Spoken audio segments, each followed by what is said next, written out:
Doctor, just for formality, you can just look at me. You don't have to pay attention to the camera or your live audience. And this is all taped. We'd like to keep them alive, right? It's all taped, and so if you mess up, I'm just going to edit it out. So just for formality, though, can I get you to tell me your name and spell it for the camera?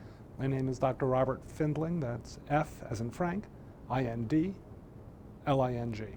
Okay, and your title? I'm the chair of the Department of Psychiatry here at VCU. Okay. And you've been here since January 2020, correct? January 2020. All right.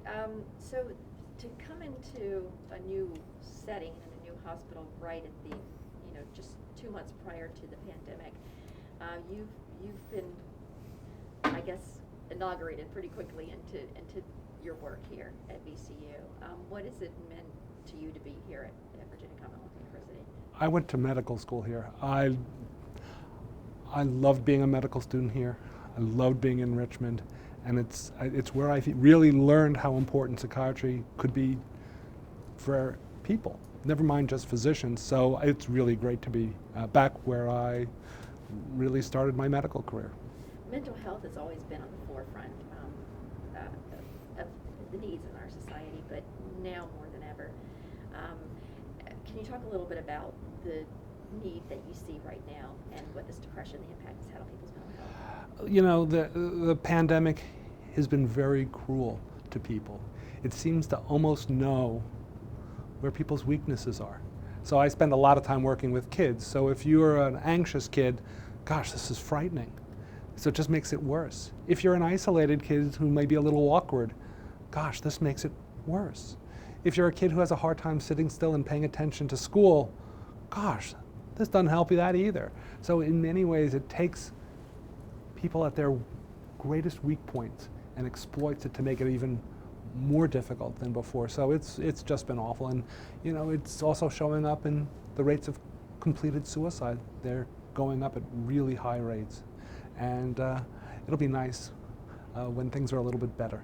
Right, and talking about making things better, or I know that we could be facing years of PTSD and the repercussions of what we've been through in the last year, but the Dogs on Call program, there is something to be said about the fact that shelters have been empty this particular year, that more and more people are adopting animals, and aside from having just the time at home, more the fact that animals really tend to make us happy.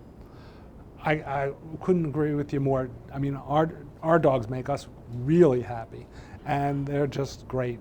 And what makes this really special, and it's really unlike anything else anywhere, is not only does the size of the program, the depth of the program, the number of people it touches, that would be enough. But what this center does also is teach us how to do it better, teach us how we can best work with animals and do the kinds of studies, learning so that the information that's gathered in Richmond can then be disseminated all over the world.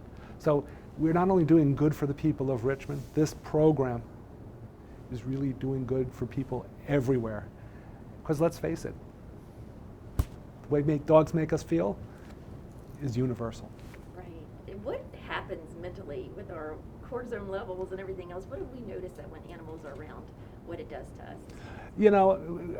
I'm going to be maybe not so much a physician now and say, a lot of things happen because we're calm and we feel better, and it really affects our entire body, from our heart and our heart rate, our blood pressure, our sense of well-being, our sense of strength.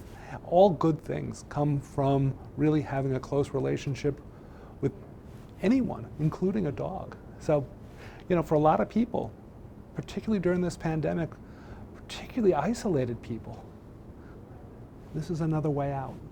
And, what's lovely about dogs is they're companions. And, there's nothing to be said when you're lonely than having a really good companion who's always there for you.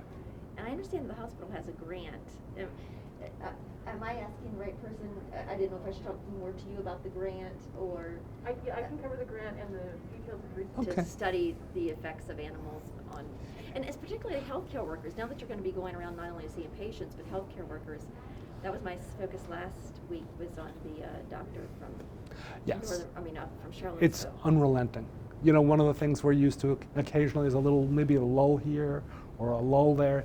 It has been unrelenting, particularly in the emotional health for adults as well as kids, elders in particular.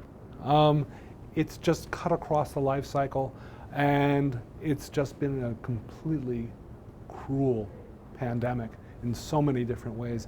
And again, Healthcare workers. to healthcare workers, because it's unrelenting. Because no matter whether you work with kids like I do, or elders, or even adults, it's just rough wherever you go. And I'm so delighted you're going to talk to Dr. G about the research, because honestly, that's what makes this place even more than special. It makes it great. And I'm so proud to be part of a department that has this program in it that not only does good for people, but advances the field in a way that benefits everybody. And that's all you can hope for. So and again, I speak with a little bit of bias. I'm a researcher myself. So I believe that research gives you the privilege of not only helping the patient before you, but providing knowledge that can be disseminated everywhere. And it's actually why I do research. And I won't speak for Dr. G, but if I know Dr. G well enough, I bet you that's why she does it too.